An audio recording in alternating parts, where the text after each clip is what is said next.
रघुपति राघव राजा राम पतित पावन सीताराम।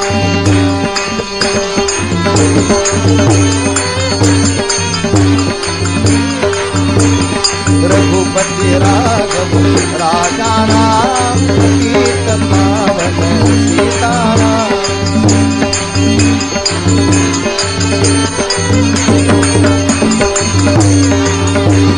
राजाधिराज रामचंद्र महाराज की। पुरुषांचा वास। हरे राम राम राम हरे हरे, हरे कृष्ण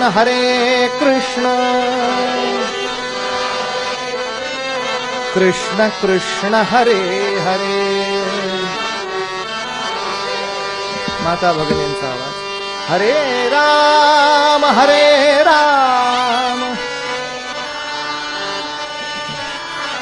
राम राम हरे हरे, हरे कृष्ण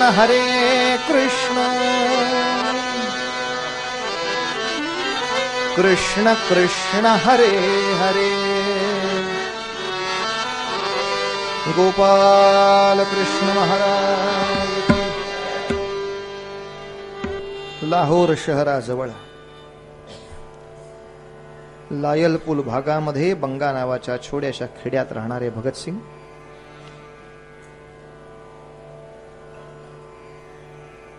ज्यांच्या घरामध्ये देशभक्तीची परंपरा होती, भगतसिंगांचे काका अजित सिंग हे अशाच तऱ्हेच्या एका क्रांतिकार्यामध्ये इंग्रजांचे आरोपी ठरले होते, हद्दपार झाले होते। अजित सिंगांच्याकडून आपल्या वडिलांकडून इंग्रजांच्या या सर्व अन्यायाच्या कथा भगतसिंग ऐकत होते, ज्याचा परिणाम म्हणून त्यांनी बंदुकीचं झाड लावून त्याला खूप बंदुका येतील असं स्वप्नही पाहिलं। शालेय जीवनात असताना जालियनवाला बाग ही भयानक घटना त्यांच्या डोळ्यासमोर घडली। त्या बागेतला प्रचंड मृत्यूचा तांडव बघायला ते तिथं उपस्थित होते, पण इयत्ता 7वी मध्ये होते। त्याचा मनावर इतका खोल परिणाम झाला की त्या मैदानातली माती त्यांनी घरी नेली, त्याची ते नित्य पूजा करत त्या मातीची शपथ घेतली होती, इस मिट्टी की सौगंध इसका बदला हम ले लेंगे। भगतसिंग 9वी मध्ये जातात, तो महात्मा गांधींचं असहकार आंदोलन सुरू झालं, त्याच्या मागोमाग साराबंदी आंदोलन आलं। यामध्ये शाळा वगैरे सगळं विसरून ही मुलं उतरली, पण काही काळातच गांधींनी आंदोलन मागे घेतलं। या सगळ्यांचं भविष्य वाऱ्यावर गेलं, पण या मुलांचं भविष्य जाऊ नये यासाठी लाला लजपत रायांच्या लाहोरच्या महाविद्यालयानं यांना प्रवेश दिला आणि भगतसिंग महाविद्यालयामध्ये शिक्षण घेऊ लागले, जिथल्या वाचनालयात त्यांनी सावरकरांपासून फ्रेंच राज्यक्रांती, रशियन राज्यक्रांती या विषयाची अमाप पुस्तकं वाचली। आपल्याला कल्पना करण्यासाठी एक गंमत म्हणून सांगतो, जेव्हा केव्हा भगतसिंगांना फाशी जाहीर झाली त्या दिवसापासून ते फाशीत जाईपर्यंत या मधल्या काळात सुद्धा त्यांनी 100 पुस्तकं वाचली। असा त्यांचा वाचनाचा व्यासंग होता। मित्र सुद्धा चेष्टा करायचे, लेका आता काय वाचून करणार आहेस? म्हणले आपल्या संस्कृतीच्या तत्वज्ञानावर विश्वास ठेवला पाहिजे। या जन्मात जेवढा अभ्यास होईल तो पुढल्या जन्मात तसाच्या तसा परत मिळतो। त्यामुळे पुढल्या जन्मात याच्या पुढची प्रगती सुरू होते, तर ही 100 दिवस वाया कशाला घालवू? परत जन्माला यायचं तर पुन्हा हा अभ्यास आपला वाचला करायचा, म्हणून आधी वाचून टाकलं। ही तयारी मनाची, नुसतं वाचन नाही, त्या 100 दिवसातली ती 100 पुस्तकं वाचून त्याच्या खाली अधोरेखित चिन्ह करून, म्हणजे मराठीत अंडरलाईन, काय IMPA ते सगळं बाजूला करून तिथे पुस्तकं आहेत आज तिथे। दांडगा वाचनाचा व्यासंग भगतसिंगांचा होता। BAच्या पहिल्या वर्षाला ते असताना त्यांचं लग्न ठरत होतं, ते लग्नात अडकायचं नाही म्हणून घराबाहेर पडले। काही काळ वृत्तपत्र टाकणं त्या मुलाचं काम केलं, काही काळ लेखनिक म्हणून काम केलं, काही काळ शादीपूरच्या एका शाळेमध्ये मुख्याध्यापकाचं काम केलं आणि पुन्हा आई वडिलांनी त्याला परत आणलं।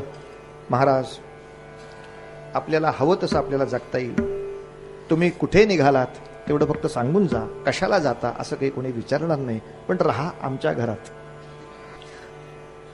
तेव्हापासून भगतसिंगांचं ठरलेलं उत्तर असे, कुठे राहतोस? सध्या तरी आईवडिलांकडे. नंतर काय माहित नाही आम्ही कोणाचे पाहुणे होते. आणि अशा तऱ्हेनं अतिशय मनस्वी असलेला हा मुलगा महाराष्ट्राचा दौरा करून आला, बेळगावचा दौरा करून आला आणि लाहोरला येताच नौजवान भारत सभा म्हणून एक संघटना स्थापन केली, ज्यामध्ये अगदी प्राथमिक अवस्थेत का होईना 100 पर्यंत मित्र हातात सापडले. अर्थात नागरिक प्रचंड होते जे त्या करतार सिंगांच्या श्रद्धांजलीच्या सभेला आले होते, ज्यांची या शस्त्र धारण करणाऱ्या क्रांतिकारकांवर सहानुभूती होती, आदर होता. नागरिक खूप, प्रत्यक्ष ऍक्शनला किती येतील? त्यातली 100 मुलं खरंच तयार होती. किंबहुना या सगळ्या भारत नौजवान सभेनं त्यांच्या पुढच्या संघटनेनं 3 ते 4 वर्ष जो घणाघाती सतत प्रकार केला, या सगळ्या हिमालय पर्वता इतक्या मोठ्या कार्याचं आपण फक्त एक शिखर बघू शकणार आहोत एका कीर्तनात. अन्यथा एक आपल्याला कल्पना यावी म्हणून फक्त सांगतो की हा हिमखंड किती मोठा आहे खाली, की तुम्हा आम्हाला माहीत असलेले भगतसिंगांचे, चंद्रशेखर आझादांचे पराक्रम 2 आहेत किंवा 4 आहेत, पण त्याने अटक झाल्यानंतर त्यांच्यावर दर्ज केलेल्या, आरोपित केलेल्या प्रसंगांची संख्या बघता ती 100 ते 140च्या घरात आहे. इतक्या घटनांमध्ये यांचे हात होते. त्यातल्या 100 म्हणजे 4 वगळता बाकी 94-96 घटना आम्हाला माहीतही नाहीत ते काय काय करत होते. त्यांच्या कार्याची सुरुवात मात्र अशी झाली.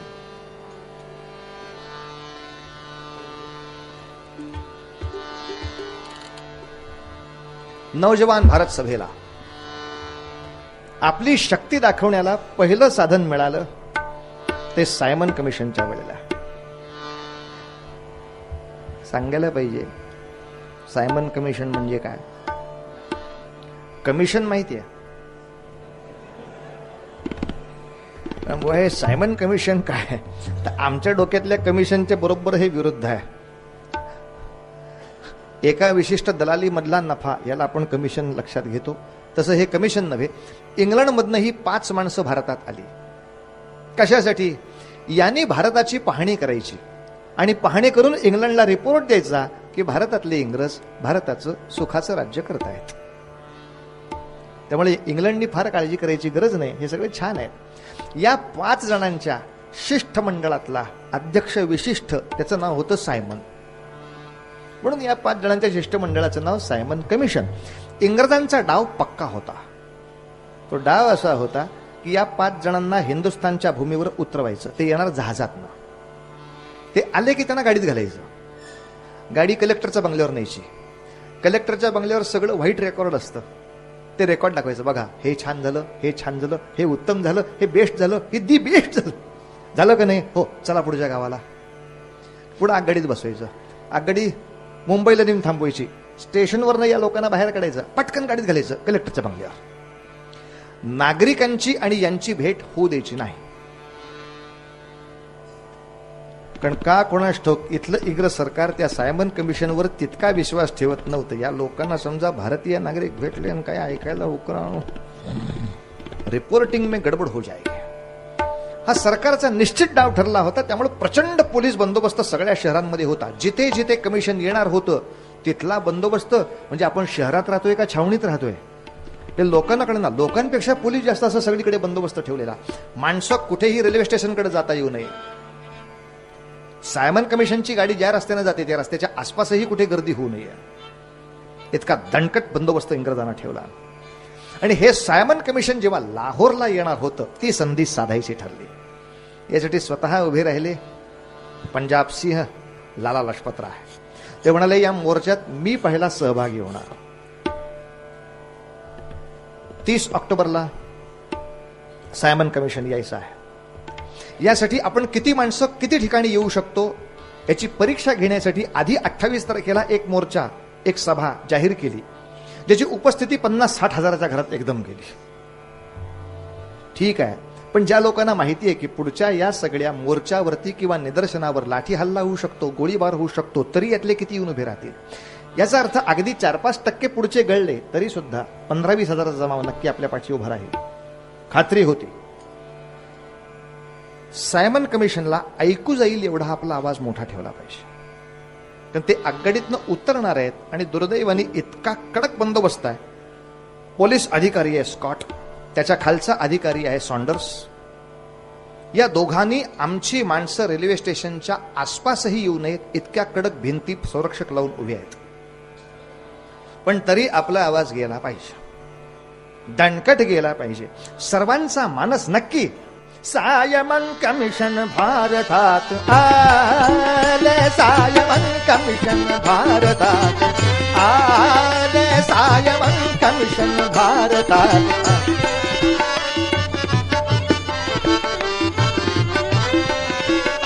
भारताची पाहणी करू म्हणा,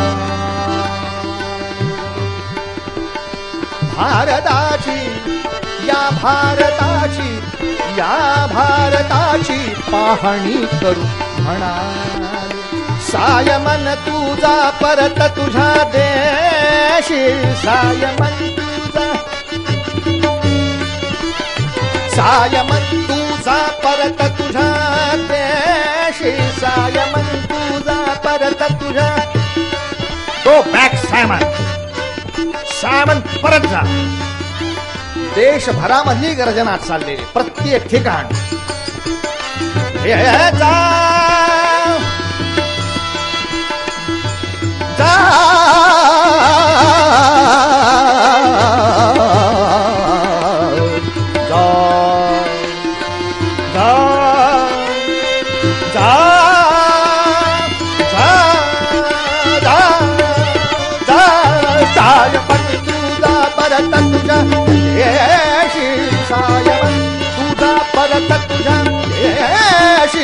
घोषणा उठली सर्व हिंदलो, घोषणा उठली सर्व हिंदलो. सायमन कमिशन भारतात. दुपारी 1 वाजण्याचा सुमार लाहोरमध्ये प्रचंड गर्दी, 20-25 हजार माणसं. जिथून जमेल तिथे रेल्वे स्टेशनकडे माणसं पडतात. दुपारच्या ओधाचा त्रास होऊ नये म्हणून लालाजींच्यावर छत्री धरून ठेवली होती. लाला लजपतरायांना हानी होता कामा नये म्हणून नौजवान सभेच्या मुलांनी कडेकोट एक कडं स्वतःच केलं होतं. लजपतरायांच्या अगदी शेजारी लाला हंसराज उभे होते. काही झाले तरी लालाजींवर त्रास होता कामा नये. दुपारी 1 वाजण्याच्या सुमारास स्टेशनच्या आसपास असलेल्या संरक्षक भिंतींपाशी सगळा जमाव पोचला. 1:30च्या सुमारापर्यंत रेल्वे आली. 1:30, 1:32, साधारण 2 मिनिटात ही सगळी 5 माणसं आपापल्या हातातला फायली घेऊन बाहेर येताना दिसली. मात्र 20,000 माणसांच्या जमावाचा आक्रोश सुरू झाला होता. Go back Simon, Simon go back. इतका बंदोबस्त करून इंग्रजापर्यंत आवाज पोचतो. स्कॉटने जी लाठी पकडली, यू इंडियन डॉग्स पीछे हटो, यू इंडियन डॉग्स पीछे हटो, कोई पीछे नहीं हटेगा. तर दिवशी जो पहिला तडाखा मारला, लालाजींच्या डोक्यावरची छत्री तुटली. तो फटका डोक्यावरच बसत होता. फक्त हंसराजने हात मध्ये धरला, हाताची 3 बोट मोडली, इतका फटका जोरात होता स्कॉटचा. पीछे हटो, कोई पीछे नहीं हटेगा. स्कॉटने दुसरा काठीचा फटका लगावला, तो नेमका लालाजींच्या छातीवर बसला. एक आवाजात लालाजी आडवे झाले.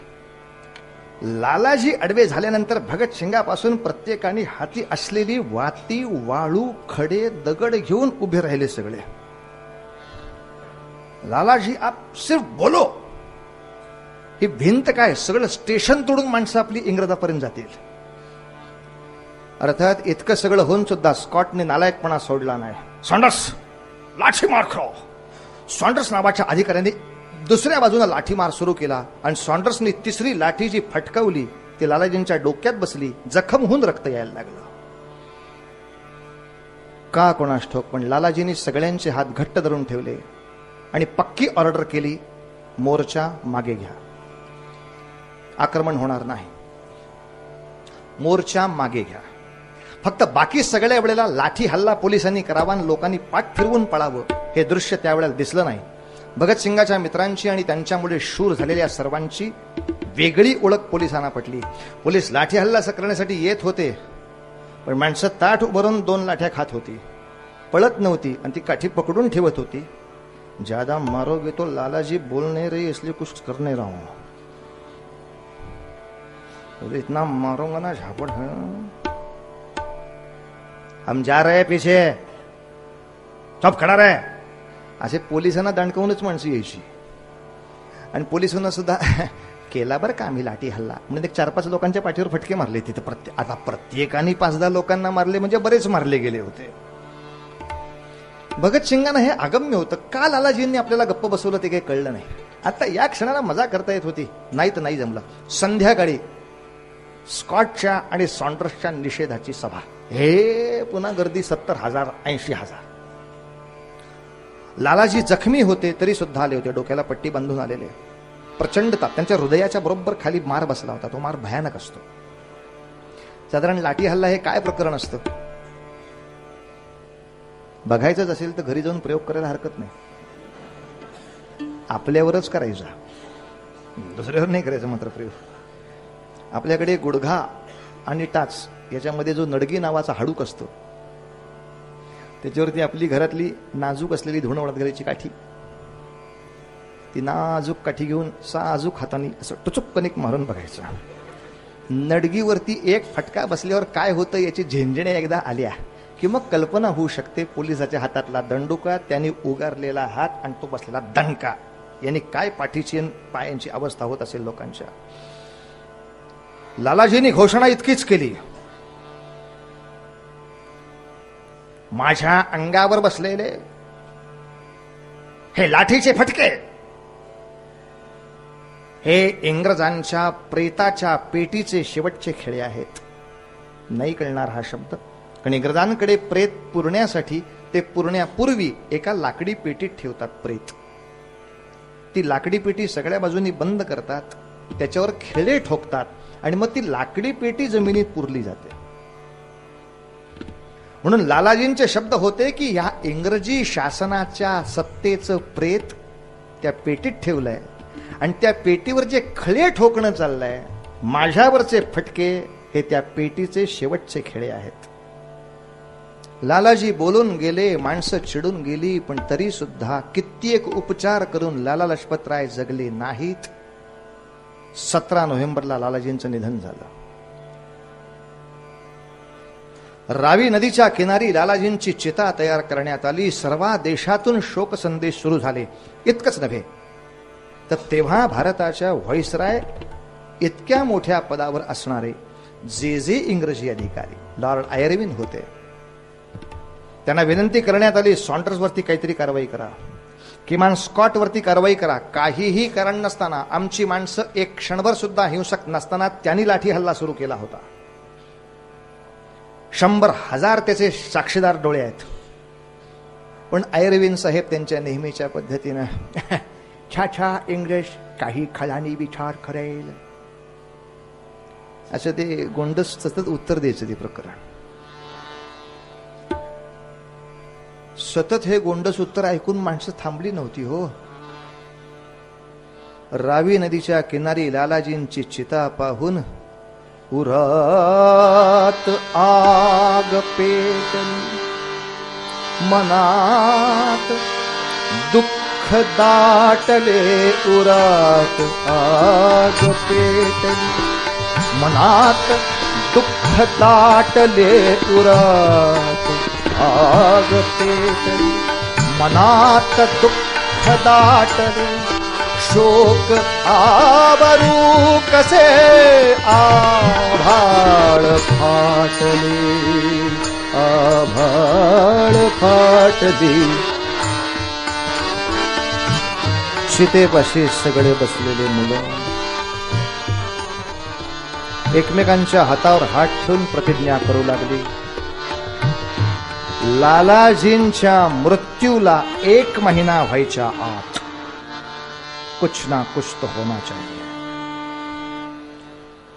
आपल्या सर्वांना बंगालचे क्रांतिकारक चित्तरंजन दास यांची पत्नी वासंती देवी भर पत्रकार परिषदेत प्रश्न विचारते की पंजाबात कोणी वीर आहेत का नाहीत प्रतिशोध घ्यायला. अब हमसे नहीं रहा जाएगा, आम्ही ताबडतोब प्रतिशोध घेऊ. मात्र यासाठी लागणारी शस्त्रास्त्र वगैरे वगैरे वगैरे वगैरे वगैरे एका मागच्या प्रकरणात आपल्याला मिळाली, ती आत्ता कुठं आहेत याचा थोडा तपास लागायला हवा. कारण मुद्दाम लक्षात ठेवा, सायमन कमिशनच्या अलीकडे एक मोठी घटना होऊन गेली भारतात. म्हणजे क्रांतिकारकांनी शस्त्र निर्मितीसाठी इंग्रजांच्या तिजोरीवर दरोडा घातला. काय बातम्या काढत असतील आपली माणसं, I I I I I I I. म्हणजे इंग्रजांचं फक्त गुप्तहेर खातं फार चांगलं होतं अशी कौतुक करायची गरज नाही. त्यांच्या गुप्तहेर खात्याच्या वरताण आमच्या पोरांचं गुप्तहेर खातं. इंग्रजाचा सरकारी खजिना कुठल्या डब्यात, कुठल्या आगगाडीत, कुठल्या वेळेला, कुठं पोचतो, बेत्तम बातमी. आणि ती बातमी जेव्हा पोचवली, लखनौला जाणाऱ्या एका एक्सप्रेस मधनं हा खजिना जाणार आहे, तेव्हा जवळजवळ 50 क्रांतिकारक गटातली मुलं एकत्र झाली. आपल्याला सरकारचा पैसा हवा. कारण व्हायची गडबड अशी की आपल्याच माणसांच्या घरात दरोडे घालून क्रांतिकारकांना बरं वाटेना, हृदय असं विभळ व्हायचं. लोटायचा असतं मग इंग्रज लोटायचा. आणि झालं हो काय, तुम्ही सिनेमा काढाल असला डेंजर सिनेमा त्या दिवशी झाला. 50 जणांना ठरवलं होतं, यांनी या स्टेशनवर चढायचं, यांनी या स्टेशनवर चढायचं, यांनी या डब्यात, यांनी या डब्यात. कोणाकडं मोबाईल नाही, तरी एकमेकांच्या सूचना नुसत्या आवाजाने इतक्या अचूक चालल्या होत्या. या योजनेमध्ये चंद्रशेखर आझाद पहिल्यांदा आले होते त्याच्यामध्ये. आणि हे सगळं प्रकरण झालं. एक जण इंजिन पाशी गेला, एक जण गार्ड पाशी गेला. मधल्या सगळ्या डब्यांमध्ये 4-4, 5-5 माणसं राहिली, प्रवाशांनी गडबड करू नये म्हणून. लखनौच्या अलीकडे काकोरी नावाच्या स्टेशन पर्यंत आगगाडी आली. चंद्रशेखर आझादनी इंजिन ड्रायव्हरच्या कपाळाला जे पिस्तूल लावलं, आंघोळच झाली सगळी. ते थांबलंच प्रकरण. अर्थात यासाठी आगगाडी कशी थांबवतात आणि सुरू करतात याचं ज्ञान आझाद घेऊन बसले होते. ऑटोमॅटिक लॉक केली आगगाडी, गार्ड तिथे थांबवला. तिजोरीच्या संरक्षणासाठी 100 नौजवान उभे आहेत इंग्रजांचे. कुठल्या डब्यात? तिजोरीच्या शेजारच्या डब्यात. हे कळल्यानंतर तिथलं पिस्तूल धरून एकाला उभा केला. तो डब्याचा दरवाजा त्या इंग्रजी पोलिसनं उघडला होता. इंडियन जॅक्स म्हटल्यावर फक्त त्या डब्याच्या दारावर आझादांनी एक गोळी घातली. खाडकन आवाज झाला. त्या आवाजानंतर त्यांनी खाडकन दार लावून घेतलं आणि ते दार लखनौलाच उघडलं, मध्ये उघडलंच नाही. ते 100 गोरे आतमध्ये अडकून पडले होते. आझाद आपल्या मित्रांना म्हटले, क्या दुनिया है, यांना आपण घाबरतोय, जे आमच्या एका गोळीला उत्तर द्यायला बाहेर उभं राहायला तयार नाही. क्या दुनिया आहे, इनको हम घबराते हैं. ती तिजोरी बाहेर काढली. वाट लागली. त्याला कुलूप नव्हतं, सगळ्या बाजूने स्टील बंद ते काहीतरी केलं होतं. ते फोडायचं कसं? मग लोहाराचा घण सगळं जवळ ठेवलं होतं. आणि आझादी बिचारे दणादण घण घालतायत. फुटतंय कुठं फुटतं. आणि एवढ्यात कोकण दुसरा एक आवाज आला आगगाडीचा. बोंबला. पंजाब मेल नावाची दुसरी गाडी आली. ते आलं नेमकं काकोरीपाशी उभं राहिलं. आता किती भीती असते कल्पना करा. इथल्या सगळ्या प्रवाशांनी जर ओरडायला सुरुवात केली तर आपोआप ती आगगाडी थांबवली आहे. त्यांचं लक्ष इथं जाईल. आणि हे सगळे एकत्र होऊन, आपण 40-50च आहोत आतले, सगळ्यांनी प्रवाशांवर जी बंदूक रोखली होती ती खिडकीतनं बाहेर दिसून ये इतकी खाली घेतली गेली. सगळे लावून सगळ्यांनी विचारणा केली, आझाद जर आगगाडी थांबली तर काय करायचं? खुण्याची शिट्टी वाजेल, सगळ्यांनी पळत सुटायचं, इथं मारायला कोणी थांबायचं नाही. पण दैव आपल्याला अनुकूल. करत आगगाडी आली आणि तशीच छुक करत गेली, थांबलीच नाही. सुटलो. पण जीव घेऊन घाणाचे घाव घातले तर अख्ख्या तिजोरीतनं 5,000 रुपये निघाले. आय आय आय रे, कुठं कुणी रे बातमी दिली. आणि सगळी चिल्लर एक नोट नाही. अहो त्याचं वजन 3 मण, न्यायचं कोणी बरोबर. शेवटी या क्रांतिकारकांमधले भीम चंद्रशेखर आझादच म्हणजे, आझाद हे तुम्हीच काम करू शकता, इथं झालंय, तुम्ही लखनौच्या आपल्या गुप्त कार्यालयापर्यंत पैसे न्या. नेऊ कसं, आपल्याकडे काय मोटर आहे का काय आहे? सायकल. 3 मणाच्या नाण्यांच्या पिशव्या सायकलला लावून आझादांनी सायकल करून लखनौ नेल्या. तेव्हा सगळ्या लोकांना कळलं हे काय प्रकरण आहे. आझाद म्हणजे आबाबा भयानक असो. 500 जोर बैठक रोज. शरीर असं जबर कमावलेलं. ते लहानपणापासूनच तसलं होतं प्रकरण. असहकार आंदोलनात त्यांना पकडलं होतं, मोर्चात सहभागी झाले म्हणून. तेव्हा ते काशीला राहत होते, बनारसमध्ये राहत होते, संस्कृत विद्यापीठात. ते सगळ्या विद्यालयातल्या पोरांनी ठरवलं, ऐ चलो इंग्रजांविरुद्ध निदर्शनं करायची. हे महाराज त्याच्यामध्ये आले, बाकी सगळ्यांना पकडलं, त्याचे ध्यान पकडलं. सापडतायत कुठं का? पोलीसच्या पकडीत. याचं मनगटच बसना. आज त्यांचा फार मोठा प्रश्न होता, कुठली हातकडी कामाचीच नाही हो याला. ते हातकडी घालं का? आराम ना आपके साथ. आलं कोर्टात. 16 वर्षाचे होते आझाद तेव्हा. कोर्टात आणून उभं केलं. त्याची तब्येत बघून न्यायाधीश टरकते, बापरे आपका नाम क्या है? त्यांचं खरं आडनाव तिवारी आहे, पण हे आडनाव बाहेर जाऊ नये म्हणून त्यांनी आझाद नाव सांगितलं तिथं लपवण्यासाठी. नाम क्या है? आजाद. अच्छा, बाप का नाम क्या है? स्वतंत्रता. बाप का नाम क्या है? स्वतंत्रता. कहां रहते हो? छोड़ दिया तो गांव में, पकड़ गया तो जेल खाने में. उत्तर द्यायला काय सरळ ते पोरग. त्याने न्यायाधीशाने त्याच्या वयाकडे बघितलं. अभि जा दे, काय एक 15 फटके मारा त्याला आणि सोडून दे. 15 फटके गंमत नव्हती साहेब. जेलमधल्या वेताचे फटके खायचे होते. तुरुंगामधल्या वेताच्या छडीला धार लावलेली असते, तेलात बुडवून बुडवून बुडवून. आणि पूर्वीची ती पद्धत होती. नाही तर मला सांगा, नुसता फटका खाण्यासाठी माणसाला बांधावं का लागायचं? आपण फळा ठेवतो ना, त्या फळ्यासाठी जी तिकटी असते तशी तिकटी घेऊन आरोपीला बांधायचा हातापायाने, आणि मग पाठीवरून कुल्ल्यावर फटके बसायचे. फटका बसताना तो मारली काठी की लागत नसे, अंगात घुसायची काठी ती, आणि मग ती चांबडीतनं ओढून काढायला लागायची. आणि मग त्याच्यावर खारट पाणी शिंपडणं असा तो फटका असायचा. आझादांना जेव्हा नेलं, अख्खं काशीचे सगळी माणसं दारात येऊन उभी, या पोराचं काय होतंय बघायला. तिथे तिकटीपाशी जाऊन उभं राहिलं. तो पोलिसाला दोरी घेऊन, त्या पोलिसाला जो धकलला तो दारापर्यंत गेला. पोलीस मागं, बांधने का नहीं, बांधने का नहीं क्या, मैं क्या भाग जा रहा हूं क्या, यहां खड़ा हूं मैं, बांधने का नहीं, आप काठी चलाओ, आप काठी चलाओ. न बांधता. आता त्या पोलिसाला दणका लागल्यावर ते कुठपर्यंत गेलं होतं हे लक्षात येऊन दुसरं कोण आलं नाही शेजारी. मागच आपली येऊन उभे राहिले. काढ वेताची छडी. वेताची छडी काढली, साठशीची बसली. मागणं पाठीतनं रक्ताची चिळकांडी उडली. पोरग तसंच्या तसं शांत. वंदे मातरम. दुसरी आप चलाव. तेच सांगते पोलिसला, दुसरी आप चलाव. 14-15 फटके खाल्ले, सगळी पाठ रक्तबंबाळ. चित्कार सुद्धा नाही होत. त्याला लोकांनी खांद्यावर घेऊन मिरवणूक काढली काशीत. अवे याच्यासारखा पैलवान पाहिजे. भीम.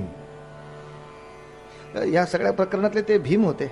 अर्थात गंमत वाटेल, भगतसिंग आणि आझाद ही भीम अर्जुन अशी जोडी त्यावेळेला समजली जायची. अनेकांना माहीत नसेल, महाभारतातले भीम गदा चालवत होते, तितकंच चांगलं धनुष्यही चालवत होते. तसंच अर्जुन जितकं चांगलं धनुष्य चालवायचे तितके गदाही चालवत होते. ह्या दोनही गुणांचा यांच्यामध्ये अंतर्भाव होता. पण चंद्रशेखर कुस्तीही छान करायचे आणि निशाण हाय हाय हाय हाय. चंद्रशेखर आझादांना इंग्रजांनी दिलेली पदवी आहे शार्प शूटर. अत्यंत अचूक नेम असलेला मनुष्य. आणि भगतसिंगांना त्यांचं टोपण नाव रणजित असं टाकलं होतं. हे खरं नाव रे, कारण भगतसिंग देसाईचे जरा असे वाळल्यासारखे, पण 5 फूट 11 इंच उंची होती. जरी वाळल्यासारखे दिसायचे तरी अंगात ताकद किती. तर हे 2 मित्र मैत्री खातर म्हणून एकमेकाला तेल मालिश करायला लागले.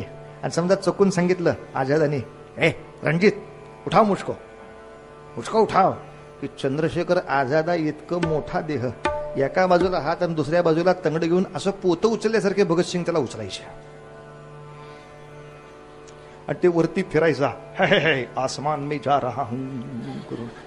त्याची कॉलेजातली पोरं येत होती ती ओळ त्यांची. हे सगळं चाललंय प्रकरण ते 18 वर्षाचे भगतसिंगच्या वेळेचं सांगतोय ते. चंद्रशेखर एक 4 वर्षांनी पुढे 22 वर्षाचे ते पोरग. ही एककाची तब्येती. त्या पठ्ठ्यानी ते सगळे पैसे लखनौला नेले नव्हे, ते वापरून